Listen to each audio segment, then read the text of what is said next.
Years and years and years ago, when I was a boy, when there were wolves in Wales and birds the colour of red flannel petticoats whisked past the harp-shaped hills, when we sang and wallowed all night and day in caves that smelt like Sunday afternoons in damp front farmhouse parlours, and we chased with the jawbones of deacons the English and the bears, before the motor car, before the wheel, before the Duchess-faced horse, when we rode the daft and happy hills bareback, it snowed and it snowed.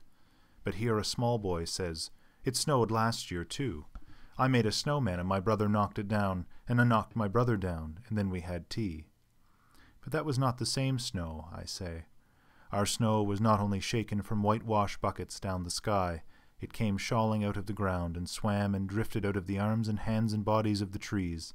Snow grew overnight on the roofs of the houses like a pure and grandfather moss, minutely white-ivied the walls and settled on the postman opening the gate like a dumb, numb thunderstorm of white, torn Christmas cards. Were there postmen then, too? With sprinkling eyes and wind-cherried noses, on spread frozen feet they crunched up to the doors and mittened on them manfully, but all that the children could hear was a ringing of bells. You mean that the postman went rat-a-tat-tat and the doors rang? I mean that the bells that the children could hear were inside them. I only hear thunder sometimes, never bells. There were church bells, too. Inside them? No, no, no. In the bat-black, snow-white belfries, tugged by bishops and storks, and they rang their tidings over the bandaged town, over the frozen foam of the powder and ice-cream hills, over the crackling sea. It seemed that all the churches boomed for joy under my window, and the weathercocks crew for Christmas on our fence. Get back to the postmen. They were just ordinary postmen, fond of walking and dogs and Christmas and the snow. They knocked on the doors with blue knuckles. Ours has got a black knocker. And then they stood on the white welcome mat in the little drifted porches and huffed and puffed, making ghosts with their breath, and jogged from foot to foot like small boys wanting to go out. And then the presents? And then the presents after the Christmas box, and the cold postman, with a rose on his button nose, tingled down the tea-tray slithered run of the chilly glinting hill. He went in his ice-bound boots like a man on fishmonger's slabs.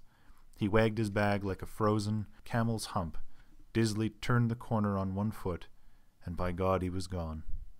Get back to the presents. They were the useful presents, engulfing mufflers of the old coach days and mittens made for giant sloths, zebra scarves of the substance like a silky gum that could be tug-of-warred down to the galoshes, blinding tam-o'-shanters like patchwork tea-cozies, and bunny-suited busbies and balaclavas for victims of head-shrinking tribes. From aunts who always wore wool next to the skin, there were mustached and rasping vests that made you wonder why the aunts had any skin left at all. And once I had a little crocheted nose-bag from an aunt, now, alas, no longer whinnying with us. And pictureless books in which small boys, though warned with quotations not to, would skate on Farmer Giles' pond, and did and drowned, and books that told me everything about the wasp, except why. Go on to the useless presents. Bags of moist and many-colored jelly babies, and a folded flag and a false nose, and a tram conductor's cap, and a machine that punched tickets and rang a bell. Never a catapult.